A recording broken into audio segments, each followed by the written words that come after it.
Buenas tardes, estimado auditorio. Sean bienvenidos a esta cuarta emisión de la segunda temporada del programa televisivo de la División Académica de Ciencias Sociales y Humanidades de la UJAT, En Contacto Contigo. Mi nombre es Gonzalo Mario Martínez Gómez, conductor de este programa. Recordarles que este programa televisivo tiene la firme intención de servir como vínculo con la sociedad al mantenerlos informados en un lenguaje liso y llano sobre temáticas de interés social en boga, que despeje dudas, oriente, aconseje y asesore sobre temas que pudieran ser confusos para los ciudadanos, a efecto de que usted pueda cambiar de opinión o ampliar su bagaje cultural sobre los tópicos abordados. Decirles, estimado auditorio, que no se olviden de seguirnos todos los lunes a las 17 horas a través del canal 35.1 de televisión abierta y en sistema de cable en el canal 35. También pueden seguirnos en nuestras redes sociales, en Facebook TVUJAT y YouTube TVUJAT. De igual forma, pueden comunicarse con nosotros al teléfono en el estudio 9933-581596 para formular sus preguntas con respecto a la temática a nuestros invitados. Nuevamente sean bienvenidos a su programa televisivo de la División Académica de Ciencias Sociales y Humanidades, En Contacto Contigo. Empezamos. Esta tarde abordaremos la temática Leyes de Reforma, las cuales se dictaron a partir de 1855 y aún son consideradas vigentes en nuestro país.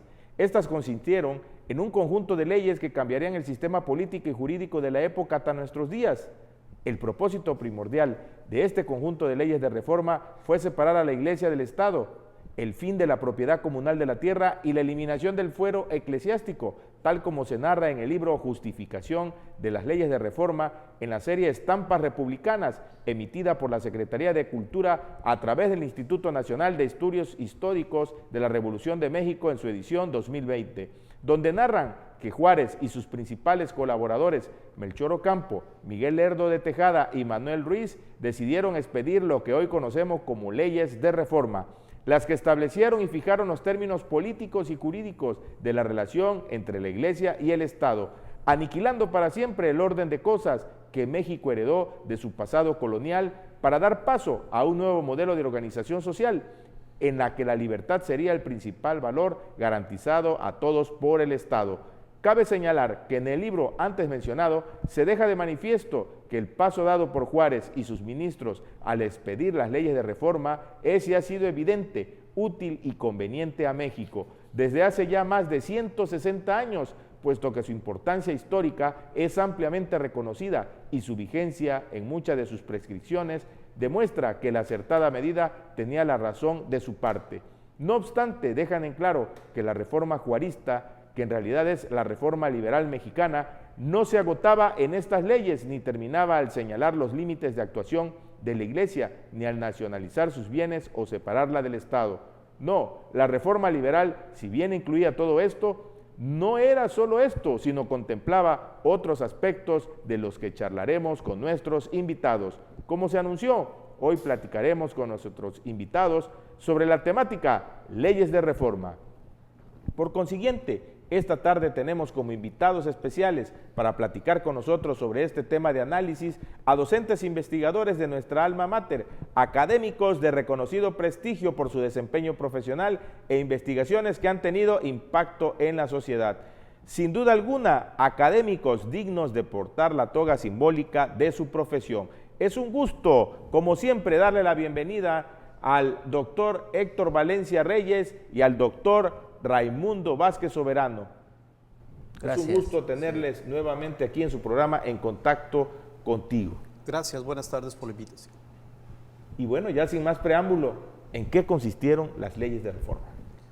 Bueno, antes de hablar de las leyes de reforma hay que hablar del contexto histórico en el que surgen. México nace como nación independiente a partir de un modelo de Estado que es el imperio de Agustín de Iturbide. A partir de esta propuesta de Iturbide, hay dos grupos políticos que intentan consolidar un modelo de Estado diferente.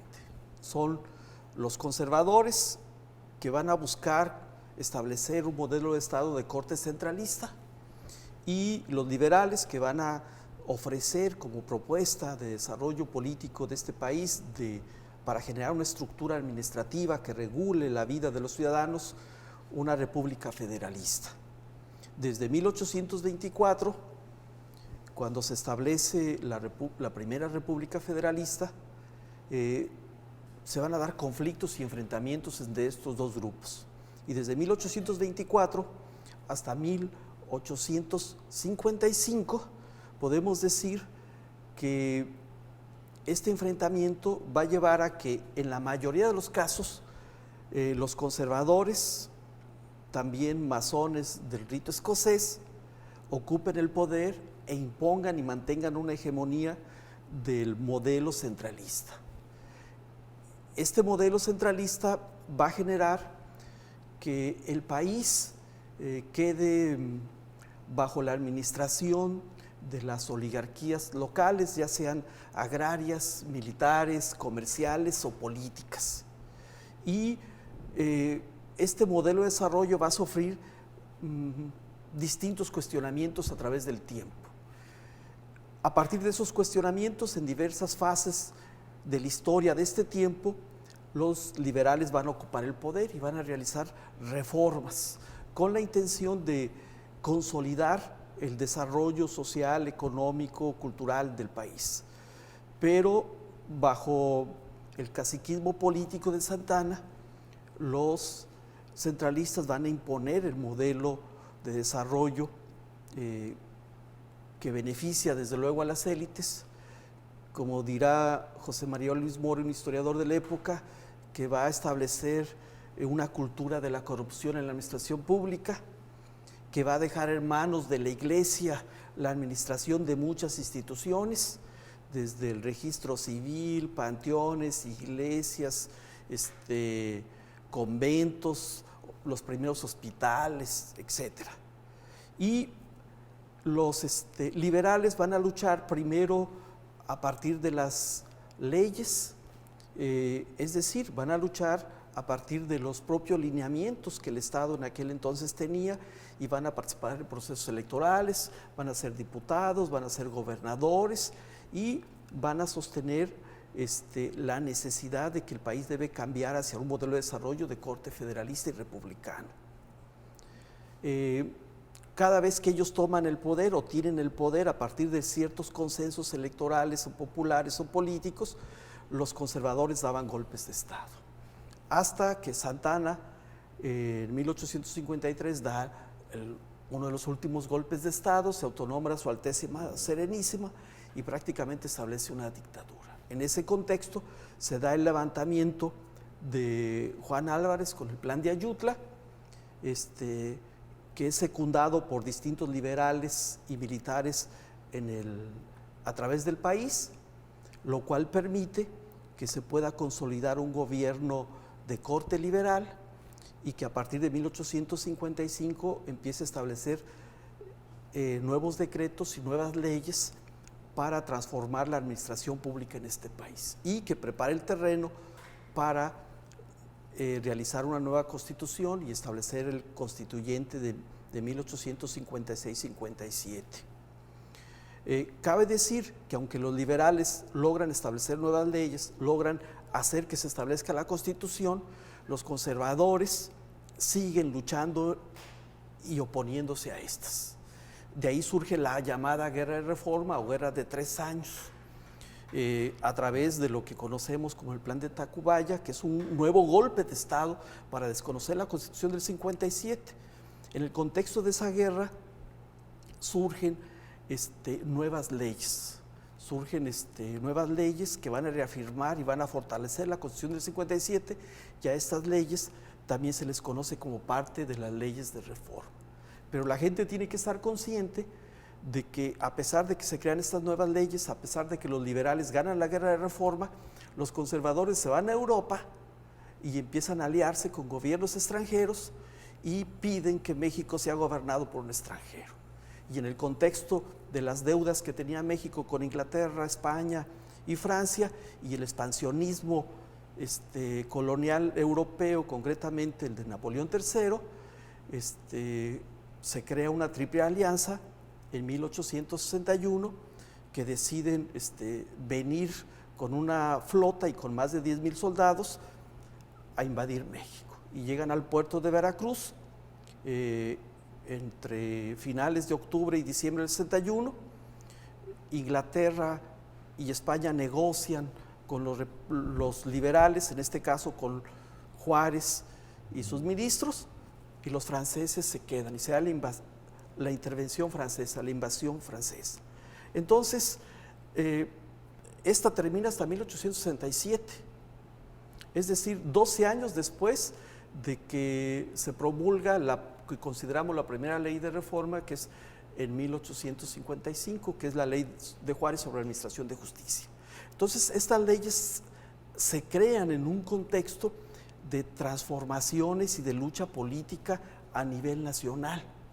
Y estas leyes a nivel regional tienen su propia historia, porque se van a aplicar o van a generar reacciones regionales de distinta manera en cada espacio del país. Entonces la gente debe entender que estas leyes se ganaron no solo en el campo de la política, no solo en el campo de la argumentación jurídica, sino también en el campo de la lucha armada, y que van a definir, como tú decías hace rato, el modelo de Estado y el modelo de sistema político que va a definir a México hasta nuestros días. Doctor Raimundo, ¿cuáles fueron los propósitos de las leyes de reforma? Bueno, quisiera enmarcar las leyes de reforma en un entorno internacional. Héctor acertadamente nos ha comentado la parte interna, fundamentalmente, del por qué se dan estas leyes de reforma a partir del 55. Quisiera hacer una especie de estudio, plática, charla comparativa.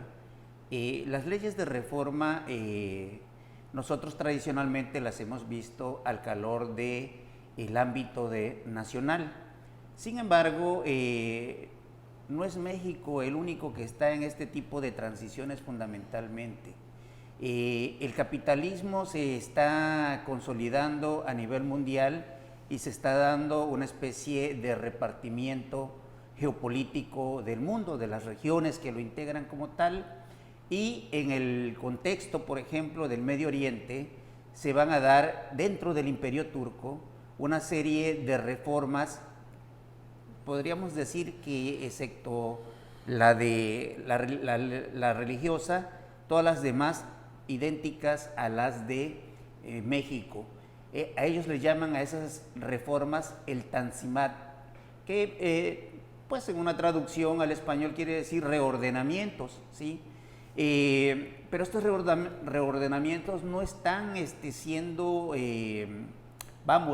generados por lo que es el imperio turco otomano como tal, sino por las potencias europeas, ¿sí? Que tienen intereses sobre la introducción de ferrocarriles, tienen intereses sobre la liberación de las tierras que las tribus del Medio Oriente poseían y solamente le pagaban una renta al Imperio Otomano como tal, y las querían poner en manos libres prácticamente, ¿no? De hecho lo logran y empiezan a transformar prácticamente la agricultura del Medio Oriente, concretamente la del Líbano, en una agricultura de monocultivo, que es la de la mora, por ejemplo, la morera en especial, para cultivar sobre todo gusanos de seda, dado que en Europa había una crisis debido a que el gusano de la seda había sufrido una especie de enfermedad o de epidemia que había diezmado pues a las moreras y a los gusanos como tal, y también como no se tenía el abasto suficiente de algodón a nivel internacional porque los Estados Unidos estaban en una guerra. Entonces los ingleses miraron hacia Egipto y convirtieron a Egipto en una gran región algodonera, ¿no? Entonces todas estas prácticas para llevarlas a cabo implicaron precisamente que se dieran en este Tanzimat una especie de reformas similares a las nuestras: liberación de la tierra, mayor libertad civil por un lado, liberación incluso de trabajadores que estaban bajo el yugo del Imperio Otomano como tal.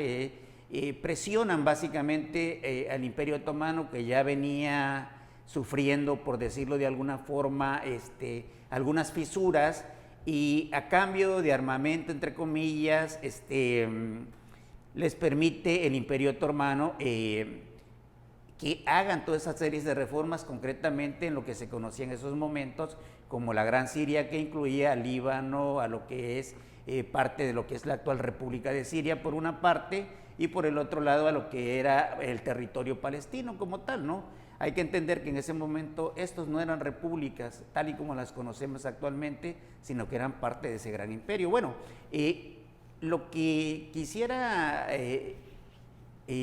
explicar fundamentalmente es que así como se dan estas reformas o leyes de reforma en México, en otras partes del mundo el capitalismo también se está fortaleciendo y está creando fundamentalmente las bases para poder operar de manera esencial, ¿no? Para entonces ya teníamos sobre nosotros la famosísima doctrina Monroe, ¿no? En donde América era para los americanos, ¿no? Y lo que vivimos hasta la actualidad, por ejemplo, en el caso de Medio Oriente y de una parte interesante que vivimos hoy, ¿no? Entonces, el Medio Oriente quedó bajo la hegemonía de dos grandes potencias fundamentalmente. Por un lado los franceses y por otro lado los ingleses. Más adelante van a entrar los alemanes en esto, ¿no? Y pues se pinta básicamente el escenario que nos llega hasta hoy día, ¿no? Con lo que vivimos. Vamos a una pausa promocional. En un momento continuamos. Estamos platicando, estimado auditorio, con nuestros invitados sobre la temática leyes de reforma. En un momento continuamos.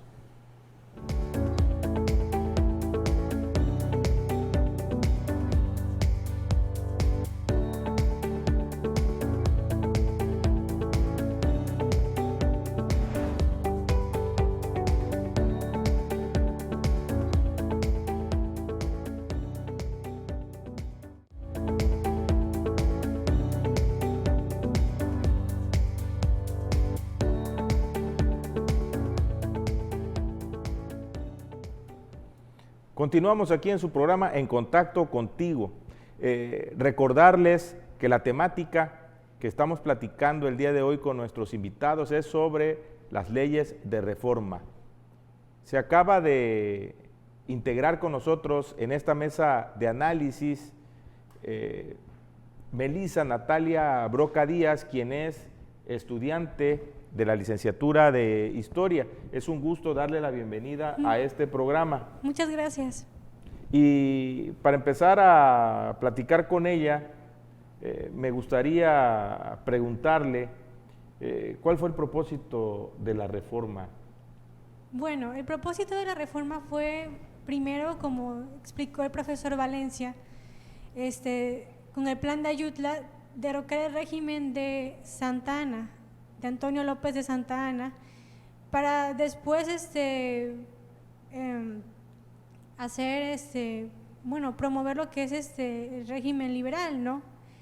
Este régimen liberal lo que propone es sobre todo la desamortización de los bienes de la iglesia, pero más que nada, además de la desamortización, más bien lo que propone es la separación de la iglesia y el Estado en sí. En eso consistió, porque en ese tiempo el régimen centralista que estaba en ese entonces con Santa Anna, digamos que era, pues, como lo ven, conservador. Entonces, digamos que este régimen no era el que al principio no fue muy bien recibido, la verdad, no fue muy bien recibido por la población, pero a medida en que vieron sus beneficios, pues la población en sí lo fue aceptando, ¿no? En sí, sobre todo, la separación de la iglesia del Estado es fundamental, porque con la desamortización de los bienes de la iglesia se cuenta de que la iglesia controlaba mucho lo que fue de las arcas del país, no pagaban impuestos, sobre todo eso es lo fundamental, no pagaban impuestos, ¿qué más? Mantenían en control lo que era las parroquias, el registro civil. No sé qué piensa usted, profesor Valencia, sobre este asunto. Bueno, fundamentalmente, como tú dices, tiene que ver con la separación de la Iglesia y el Estado, pero tiene que ver con reorganizar y reestructurar también a la sociedad en su conjunto, en función de, como decía el doctor Raimundo, de incorporar a México bajo una estructura jurídica que le permitiera desarrollar en su máxima potencialidad el capitalismo. Solemos decir que va a generar una nueva cultura de libertades, como dice el compañero al inicio, una nueva cultura de prácticas sociales, de relaciones sociales, que con el tiempo van a permitir consolidar y reivindicar el modelo capitalista como el modelo de desarrollo a seguir. Incluso estas leyes, como decíamos hace rato, tienen un significado importantísimo en la historia de México, porque significan una ruptura en la estructura del desarrollo histórico de este país. No solo en lo que tú decías en torno a la separación de Iglesia y el Estado, sino fundamentalmente en torno a que va a constituir un nuevo ordenamiento jurídico que es el que determina las formas de convivencia, las formas de comportamiento, el funcionamiento de las instituciones, etcétera, etcétera. Y como yo decía, se establecen las leyes, pero su proceso de consolidación va a ser largo. Doctor Héctor Valencia, ¿en qué consistió entonces lo que conocemos como Ley Lerdo? Bueno, la Ley Lerdo es anterior a la Constitución de 1857. Se publica la Ley Lerdo el 25 de junio de 1856. La conocemos como la Ley de Desamortización de los Bienes del Clero. Como decía Melissa, el clero tenía amplias posesiones que había adquirido ya sea a través de testamentos, a través de dotes, que había adquirido a través incluso de préstamos. Y esas propiedades estaban ahí sin producir nada, pero además estaban ahí sin producir nada y sin generar una renta rústica básica. Es decir, el clero no pagaba impuestos por ellas, pero no solo no pagaba impuestos, sino que sobre todo los ranchos, las haciendas o las grandes extensiones de tierra que tenían no producían nada. Entonces la Ley Lerdo se establece para que esas propiedades se liberen, y se liberen a través de ciertos procedimientos que le permitan a los particulares adquirirlas o incorporarlas a los procesos productivos de cada región. Esta ley es importante porque finalmente la intención es acrecentar los bienes que tiene el Estado y acrecentar las finanzas públicas, y al mismo tiempo quitarle al clero la administración que tiene sobre una parte de bienes nacionales que primero fueron adquiridos a partir de dudosos procedimientos. Es decir, no siempre quedaron claros los testamentos que le otorgaban al clero tierras, no siempre quedaron claros en qué términos se dieron préstamos que les permitió al clero tener tierras, no siempre quedaba claro cómo las muchachas que iban a las cofradías y querían ser monjas, la dote familiar pasaba a ser parte del clero, o sea, la herencia familiar de esas muchachas. Entonces, en ese proceso se da la Ley de Desamortización de los Bienes del Clero, implica hacer una revisión de cómo fueron adquiridas esas propiedades, pero también hacer una especie como de expropiación de esas propiedades que le permita al Estado subastarlas, y subastarlas al mejor postor a partir de un reglamento interno. Y esta ley va a tener una relación con la reforma que se va a hacer al 27 constitucional en la Constitución de 1857, porque con esta reforma al 27 constitucional también se van a liberar las propiedades comunales y se va a proponer que la adquisición de la propiedad en México se dé bajo la tradicional propuesta capitalista, ¿no? Que todas las propiedades pasen a ser propiedades privadas. Esta ley va a generar conflictos entre la Iglesia y el Estado mexicano, y en determinados momentos, como se da en 1856 y el presidente era Comonfort va a actuar de una manera más o menos tibia, y después va a buscar que esta ley quede legitimada en la Constitución del 57 ante los descontentos, sobre todo de los obispos, de las órdenes religiosas o de aquellos que tenían un vínculo con la Iglesia a través de la administración de sus bienes, algunos notarios, abogados, etc.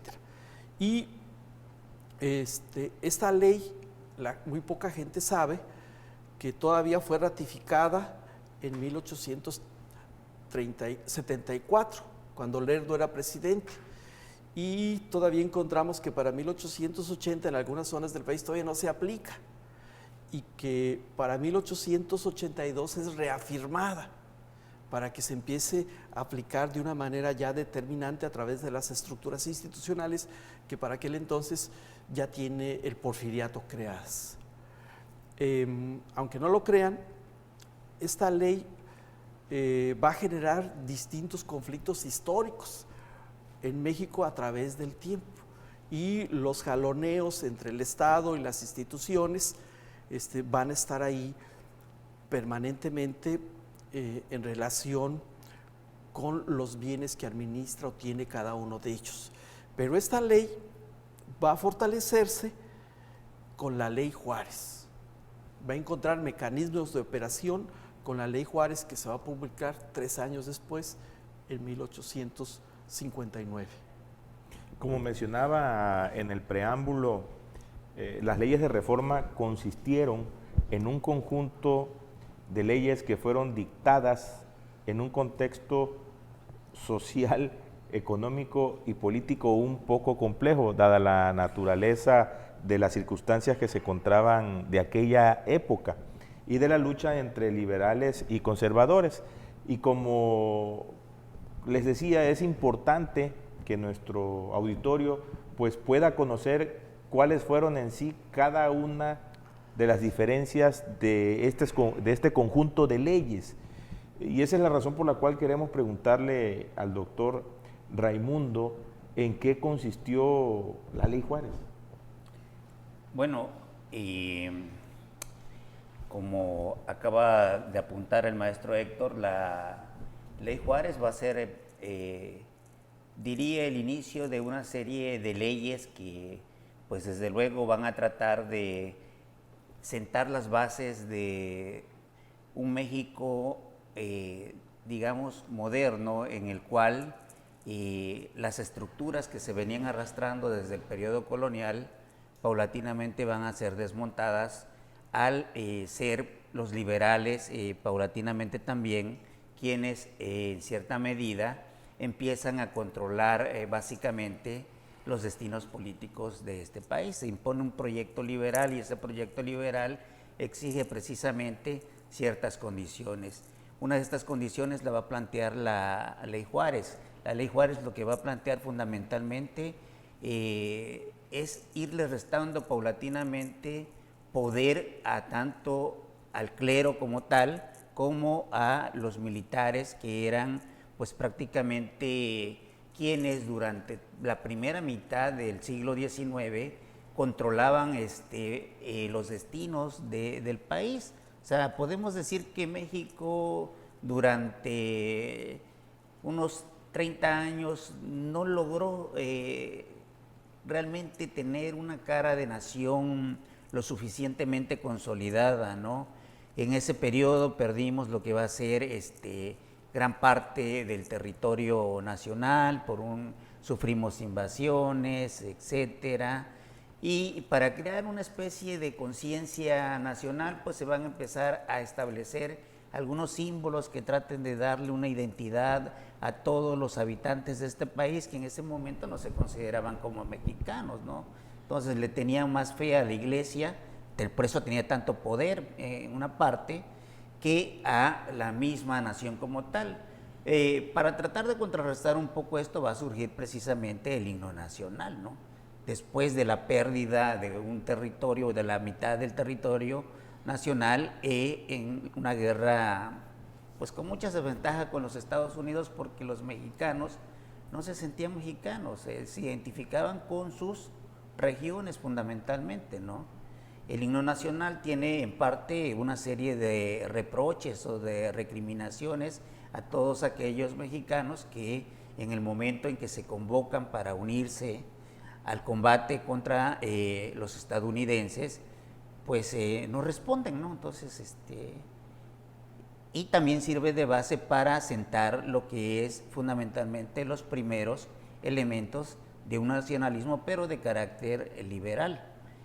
Es ahí donde se va a empezar a deslizar, después del triunfo de Juan Álvarez, ¿sí?, una serie de reformas que van a iniciar. En esos momentos, Benito Juárez, que es un liberal radical, promulga precisamente lo que es la Ley Juárez, pero no solamente él. Ahí está Ignacio Dublán, que también lo apoya en este tipo de cuestiones, y es uno de los primeros golpes, vamos a llamarles fuertes, contra el clero. Posteriormente se darán otra serie de leyes, como va a ser precisamente la Ley Lerdo, después va a ser, por ejemplo, la creación de la ley de panteones, por ejemplo, todo este tipo de situaciones, la misma cuestión de la creación del registro civil como tal, que le va restando paulatinamente poder a la iglesia y al ejército, ¿sí?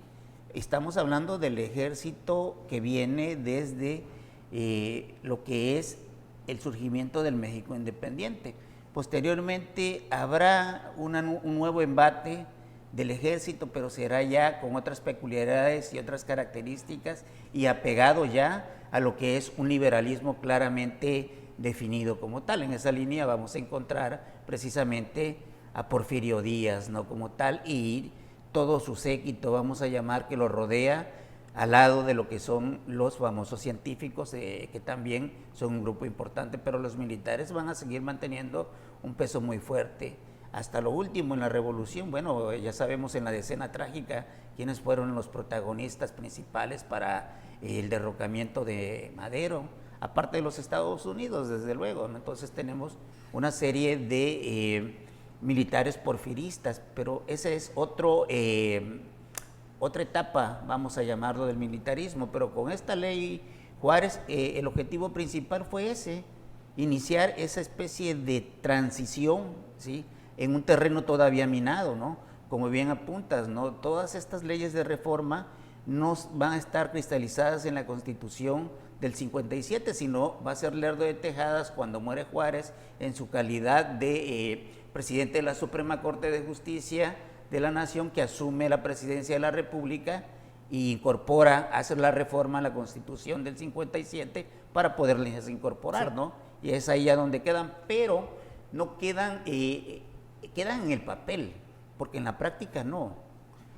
Fue un periodo de transición en donde los conservadores siguieron manteniendo una hegemonía muy importante, porque la iglesia tenía un peso impresionante sobre la población, ¿no? Entonces, ¿quién iba al registro civil si es que estaban acusados, los acusados? Administraba todo la iglesia. Sí, así es. Hospitales, escuelas, registro civil, panteones. Sí. Y entonces cumplía las funciones del Estado. Entonces, estas leyes le van a quitar, como decía Melissa, esa tutela.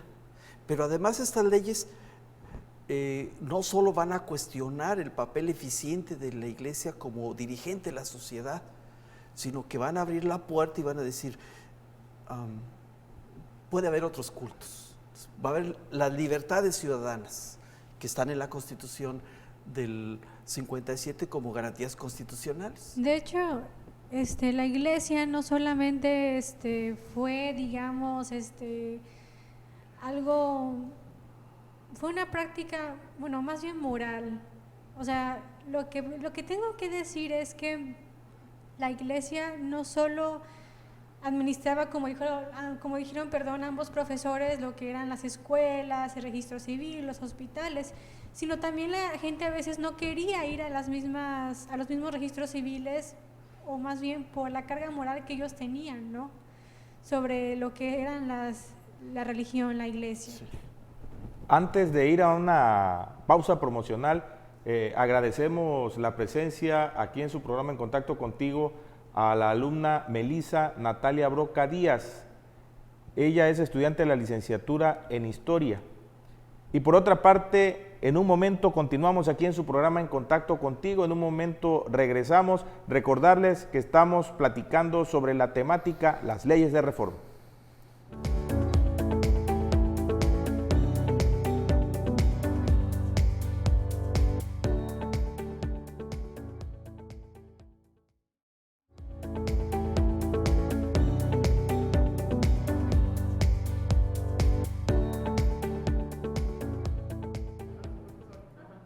Regresamos a su programa En Contacto Contigo.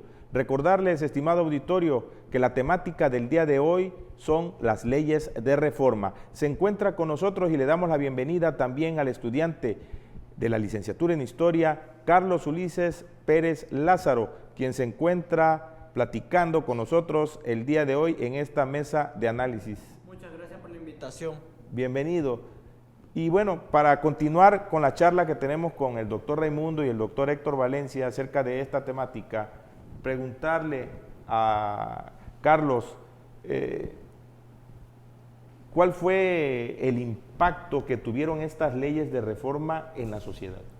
Bueno, pues el impacto que tuvieron estas leyes se puede decir que desde que se expidieron cada una provocó un impacto como tal en la sociedad, como mencionaba mi compañera, tanto moral como en el aspecto político y económico, ya que como mencionaron los profesores, la iglesia tenía un poder impresionante que poco a poco se fue fragmentando y obviamente lo que llevaría a detonar a lo que se le conoce como la Guerra de Reforma, junto con la Constitución de 1857.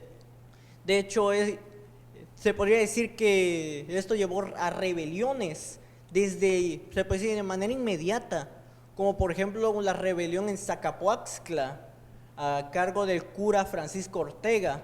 De hecho, esto se puede decir que hubo injerencia hasta de Roma, se puede decir que el repudio de Roma a estas leyes, debido a que atentaba a los derechos de la iglesia. Ese era el argumento que daba como tal, a atentar a sus derechos, lo que consideraban. Y obviamente se puede decir que fue la oportunidad del partido, más bien de los conservadores, para detonar, para tratar de derrocar al gobierno, para tratar de dar un golpe de Estado, ya que los conservadores tenían como principio fundamental la religión católica como única. De hecho, se manejaba bastante entre la iglesia, el ejército y las élites, ya que estas leyes afectaron como tal a las élites prácticamente, a beneficio del Estado, al beneficio de un Estado que buscaba consolidarse, que todavía está en el camino de su consolidación. Actualmente en nuestra Constitución Política de los Estados Unidos Mexicanos encontramos que, bueno, la oportunidad que tienen todos los ciudadanos de tener esa libertad de cultos. Claro. ¿Pudiera, doctor Héctor Valencia, comentarnos algo al respecto? Bueno, con la Ley Juárez del 12 de julio de 1859 queda establecida no solo la separación de la Iglesia y el Estado de manera definitiva, sino que también establece la libertad de cultos. Pero yo decía hace rato que esta libertad de cultos va a ser parte de lo que significan las libertades ciudadanas establecidas en la Constitución de 1857. Pero también la libertad de cultos y las libertades ciudadanas tienen que ver con lo que llamamos en México la consolidación de un Estado laico, de un Estado racional que funcione y opere fuera de los dogmas que había establecido la religión católica, fuera de los burocratismos y las estructuras que había establecido la religión católica. Y eso es importante porque en el plano educativo, nosotros que estamos en una institución universitaria, la formación de las nuevas generaciones ya no se va a dar a partir de los preceptos religiosos, ya no se debe dar por ley a partir de los formatos y prácticas religiosas. Desde entonces hasta nuestros días, querer establecer que el aprendizaje debe reproducir dogmas religiosos o los fetiches irracionales que puedan promoverse desde una perspectiva religiosa es un delito, porque no acerca al sujeto por los caminos del saber, el conocimiento, de la lógica, la racionalidad, sino que lo encajona en los límites de la fe. Eso es importante decirlo. Pero como decía Carlos, este asunto, aunque no lo crean, va a tener distintas fases históricas en la experiencia de México y va a generar todavía en pleno siglo XX que los católicos decidan matar al caudillo de la Revolución Mexicana, al general más fuerte de la Revolución Mexicana, al presidente electo, que es Álvaro Obregón, en 1926, y desatar la última gran guerra que impulsa el catolicismo en México, que es la Guerra Cristera. Yo escribí en el 2000 un artículo que le titulé "Los católicos recuperan el poder", y lo publiqué a nivel local aquí en Tabasco, donde explico precisamente cómo la ley Juárez y la libertad de cultos y su articulación con esto que llamamos nosotros el Estado laico y las libertades ciudadanas y el proyecto capitalista legitimado en las demás leyes, van a ir perdiendo espacios a través de la política, en la propia guerra, durante la intervención francesa, pero que van a negociar y a pactar durante el Porfiriato, y que van a volver a ser derrotados durante la Revolución Mexicana, y que van a auspiciar parte de la rebelión de Adolfo de la Huerta, etcétera, etcétera. Y al final van a generar una guerra civil en México de casi 3 años, también sangrienta, entre el Estado mexicano y los católicos, que empieza con el asesinato del presidente electo. Entonces, esta cuestión la tenemos que discutir no solo a nivel general, sino tenemos que discutirla a nivel de su concreción histórica en los espacios regionales. Porque, como decía Carlos, va a tener distintas resonancias en función de un espacio. Es decir, no es lo mismo hablar de Guanajuato, qué impacto tiene esta ley en Guanajuato, qué impacto tiene en Michoacán o en Puebla, o qué impacto tiene en aquellas regiones donde el catolicismo, si bien es cierto, tenía un control y una influencia, pues tampoco la gente tenía una cultura de apego, ¿no? Como en el caso de Tabasco. Entonces, ahí se abren líneas de investigación para los que quieran investigar sobre el tema, aunque no lo crean. En Tabasco no hay un solo estudio jurídico que nos explique cómo se aplicaron las leyes de reforma en Tabasco. No hay un solo estudio jurídico. O que nos explique cómo estas leyes fueron evolucionando a través del tiempo y cómo fueron transformándose en el discurso jurídico constitucional mexicano. Porque eso implica irse a los archivos, investigar los decretos, investigar los procesos de aplicación de estas leyes y experiencias concretas. Yo diría que gracias a estas leyes se formó esta institución, porque el Instituto Juárez se formó con los famosos 52,000 pesos que destina Juárez a partir de los bienes recuperados de las famosas bienes de manos muertas. Entonces nosotros tenemos que reflexionar sobre este asunto y tenemos que reflexionarlo porque forma parte de la propia historia de nuestra institución. No, y en el artículo 3 de la Constitución, cuando hablamos de que la educación debe de ser gratuita y laica en nuestro país, ajena a todo dogma religioso, ¿o no, doctor Raimundo? Así es parte del legado que proviene precisamente de estas leyes y que fueron formando un cuerpo cada vez más sólido hasta llegarnos a nosotros en la actualidad. Quisiera, para concluir, comentar algunas cosas de las leyes de reforma que también poco se han estudiado porque también poco se han sumergido entre lo que son los archivos finalmente, ¿no? Que en este caso son primordiales para poder entender muchos procesos relacionados con las leyes, con los liberales, los conservadores, independientemente de publicaciones periódicas, entre otras. Los liberales, por ejemplo, no fueron blancas palomas tampoco, ¿no? Entonces, como todo actor político en un determinado momento, tiene luces y sombras, ¿no? Y una de las sombras de los liberales en este caso es que en el momento en que se empiezan a liberar las tierras del clero, quienes compran las mejores tierras son ellos, ¿sí? Entonces, es el caso de Lerdo de Tejada, por ejemplo, y de otros grandes liberales del siglo XIX, ¿no? Entonces, no hay nada nuevo bajo el sol en materia de lo que es este tipo de situaciones, ¿no?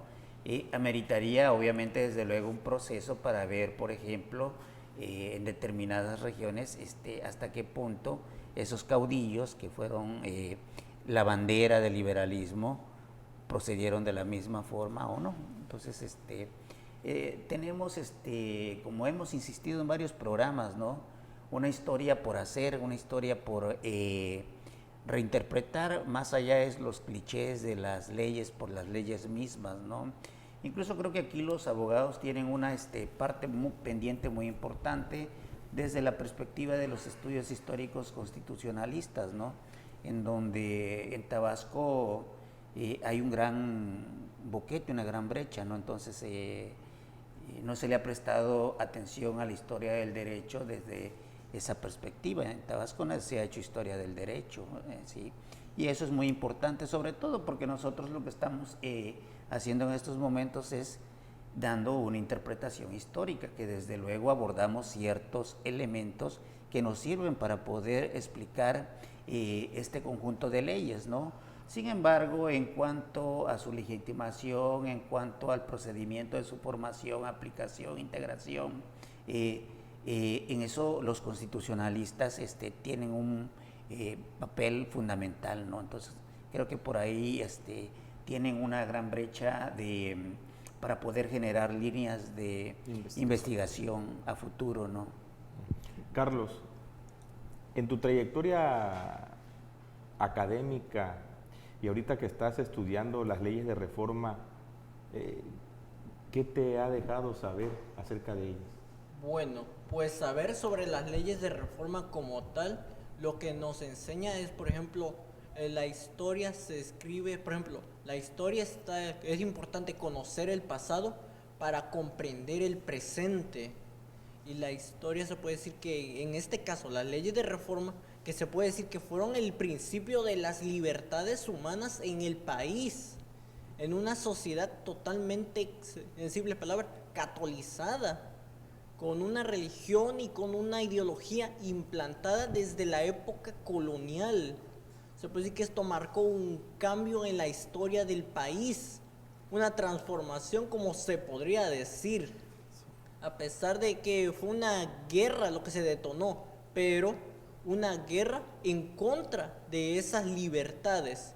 Por eso, de hecho, eso es lo que viene del sistema conservador, del conservadurismo, conservar el pasado, se puede decir conservar las estructuras que se tenían, en este caso las monarquías, los virreinatos, que se puede decir que atentaban a las libertades. Y de hecho, como mencionaba el maestro Valencia, es importante, de hecho hay un gran campo de investigación que sí lo hemos... Sí, por ejemplo, las personas que lo están viendo tienen que tener conciencia de que estas leyes y este modelo de Estado que se establece no es el modelo y el prototipo ideal a seguir. ¿Por qué? Porque en Europa el liberalismo ya está siendo cuestionado por el socialismo y en Europa ya se está impregnando todo el capitalismo de ciertas ideas sociales, pero sobre todo de ciertas prácticas, valores y principios de carácter social, que en México van a quedar en lo que llamamos las garantías individuales, pero su aplicación va a distar mucho del precepto constitucional que va a quedar ahí inscrito. Por eso es que la lucha por la libertad de asociación, la lucha por los derechos laborales, la lucha por la libertad de expresión, de pensamiento, etcétera, van a ser luchas que se van a seguir reivindicando en la Constitución y son las luchas que reivindica la sociedad mexicana todo el siglo XX.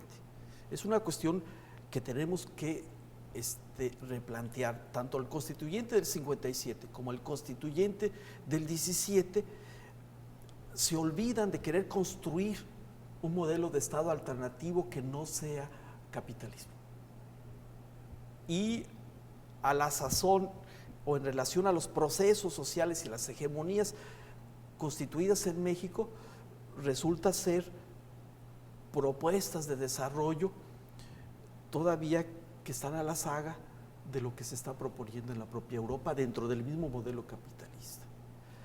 Aún así, nosotros hoy tenemos que reivindicar estas leyes porque hoy estamos viviendo un proceso de lucha parecido. Los conservadores siempre han mantenido una oposición a que en este país existan proyectos sociales que beneficien a las mayorías. Siempre han velado por esta idea de mantener privilegios, pero privilegios que les permita hacer negocios y acrecentar su riqueza. Y en esa línea no les ha importado ofrecer la patria al extranjero, no les ha importado cuestionar la soberanía nacional o traicionarla, y no les ha importado financiar movimientos armados, y no les ha importado calumniar, desacreditar, etc. Entonces, uno estudia este proceso y dice, pero ¿por qué sigue pasando? Pues sigue pasando porque hay que descubrir cuál es el proyecto social de los liberales y cuál es el proyecto social de los conservadores y qué intereses se implican en cada uno de ellos, qué valores y qué principios contienen cada uno de ellos y qué tipo de sociedad está proponiendo cada uno de ellos. Agradecemos la presencia a este programa de la División Académica de Ciencias Sociales y Humanidades En Contacto Contigo, a nuestros invitados por acompañarnos en esta emisión de la segunda temporada en la que pudieron compartir con nuestro auditorio sus conocimientos y experiencias del tema las leyes de reforma. Sin duda, académicos de reconocido prestigio en nuestro estado.